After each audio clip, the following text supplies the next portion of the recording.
As I've been working on my Honda Element camper build, I've been going through the various options in my mind of how to attach a solar panel to the top of the car. I have a 100-watt rigid solar panel that I want to put up here.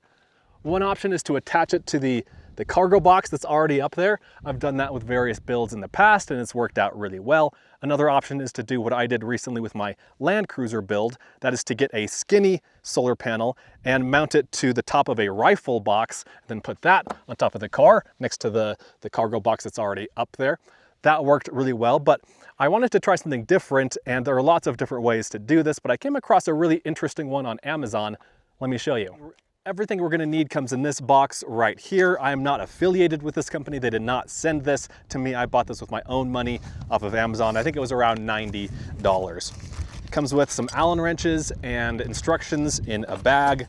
It comes with some Z-shaped brackets. And then this is the really interesting part. There are 4 of these clamps. The company that makes this calls these their crab clamps.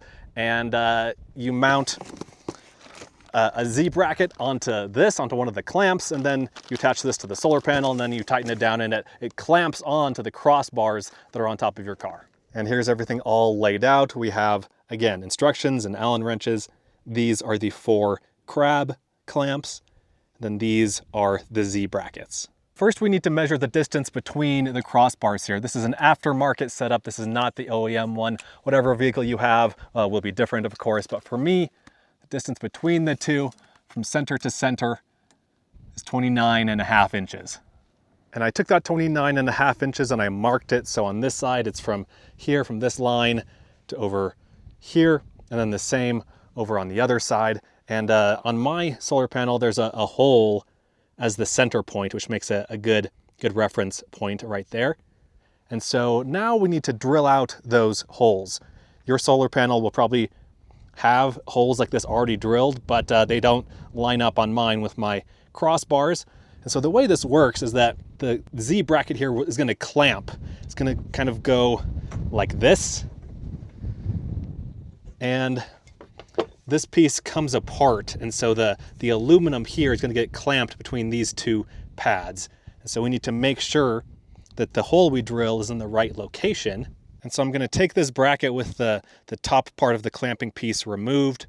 It just screws apart. I'm going to place it there. I'm going to use one of these center punch things to mark the middle.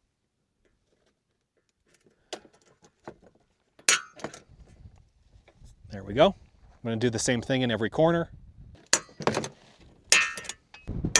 Now we're going to drill out those holes. Going to start with a smaller drill bit and then move to a bigger one. But to make sure when I go through the aluminum that I don't go into the actual solar panel, I brought this piece of wood just to go underneath it there.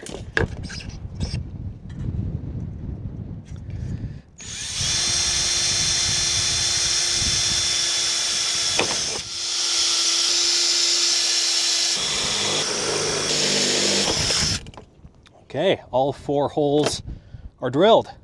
And then for the first bracket, let's go ahead and insert the bolt and then put the clamping piece on the other side. Then we'll use the included Allen wrench here to tighten it down. I'll do that for each corner.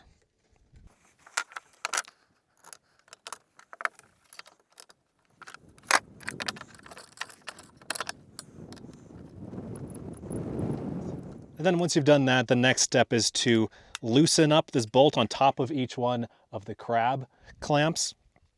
Loosen it up all the way, and then you'll be able to remove the bolt that comes with it that's on top of it. We're going to be installing these now. Just super, super easy. We don't need to tighten this down all the way, but I'll get it to a little bit closer to the diameter of the thickness of the crossbars. And here's what that looks like all mounted on there. What an interesting product. And we'll go ahead and do it for each of the 4 corners.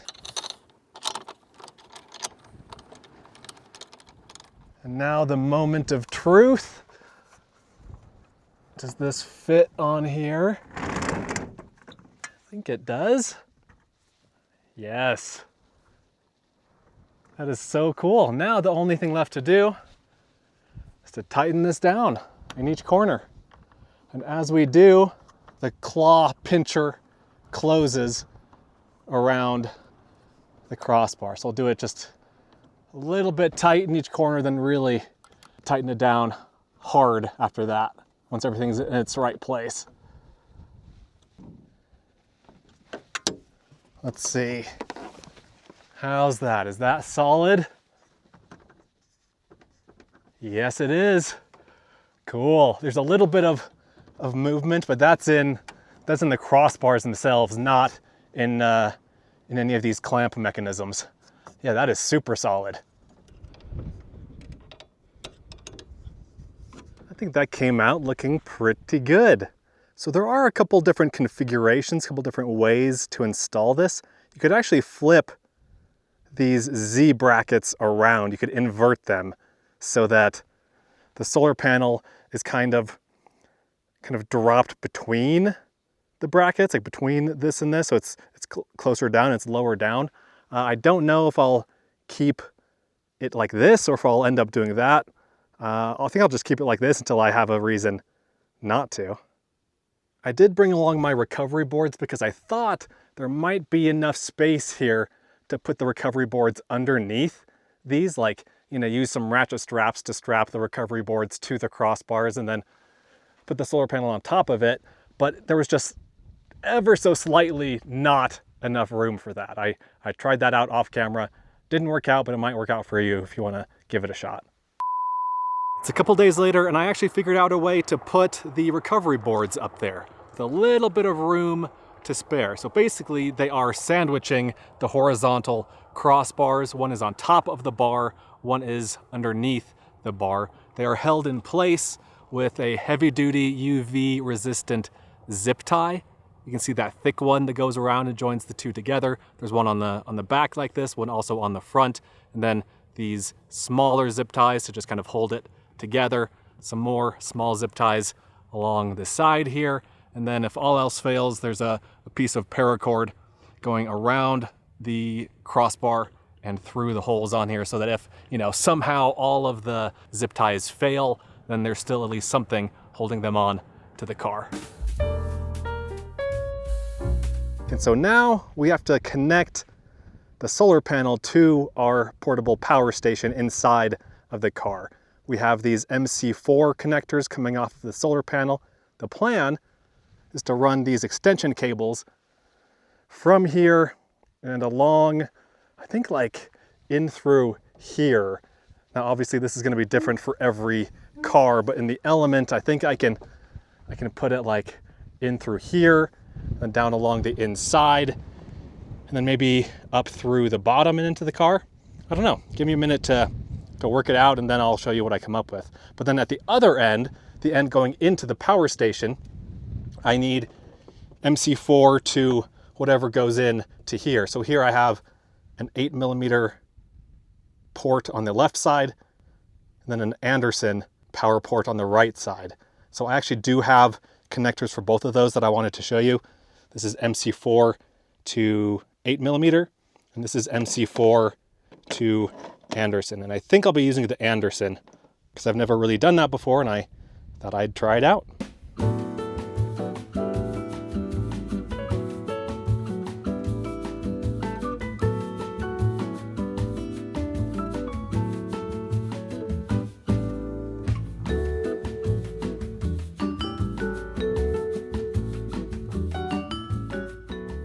Well, it took some trial and error, some figuring out where I wanted to put the cable there, but this is what I've settled on for now.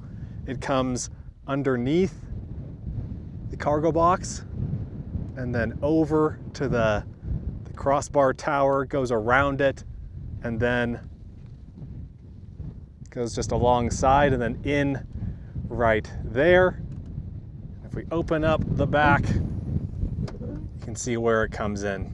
Just in the gap right here, and then alongside. I secured it with a zip tie to just keep it in the corner over there, basically just kind of loosely. another zip tie down here. And then I was able to take off this part. This is just a Phillips screw or an 8mm socket right there. So I just loosened that, tucked these behind it. And then this isn't ideal. I'd like to have it behind this and maybe even behind this and then come up from below, like out of that crack right there. But for now, this is good enough. It closes just fine. And then it comes inside here. And so let's plug it in. Let's see if this works. The display should light up. There we go.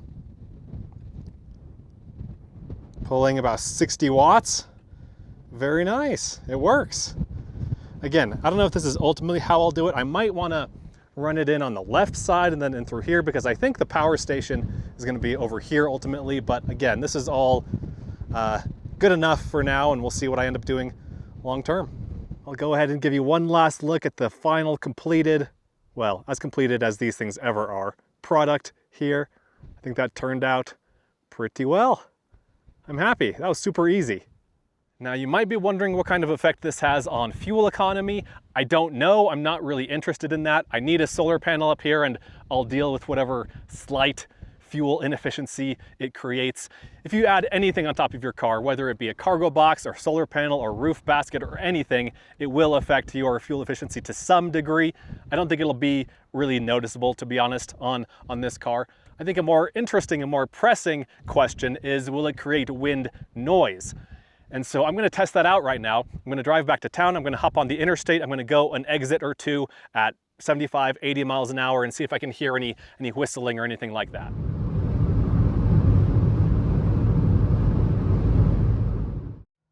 Well, I'm happy to report that everything went fine. It is a windy day today, and the Element in general is kind of a noisy car, just as far as road noise goes. But that said, I couldn't hear anything above and beyond what I normally hear. There wasn't any, weird whistling or anything like that. It just sounded like the normal road noise that I normally hear when I'm driving this car. So that's good. I also got out and just wiggled the solar panel around after getting to this parking lot just to see if it was loose or anything like that. But nope, it's still super solid, just like it was when I put it on. So I think overall, that was a success. I'm pretty happy with this thing. Again, I'm not associated, I'm not affiliated with this company at all. I bought this with my own money. I will put an Amazon link down below if you want to buy it and send me, a few pennies along the way. But hope you guys enjoyed this video. Let me know what you think. Let me know if you have any questions, and I'll see you in the next one. Be sure to check out Adventure Know-How, my new site, where you can gain access to a map of all of my free campsites, plus monthly bonus videos that you won't find anywhere else. Learn more at adventureknowhow.com. And for links to everything else SUV RVing related, visit suvrving.com. Links to these sites and more will be in the video description.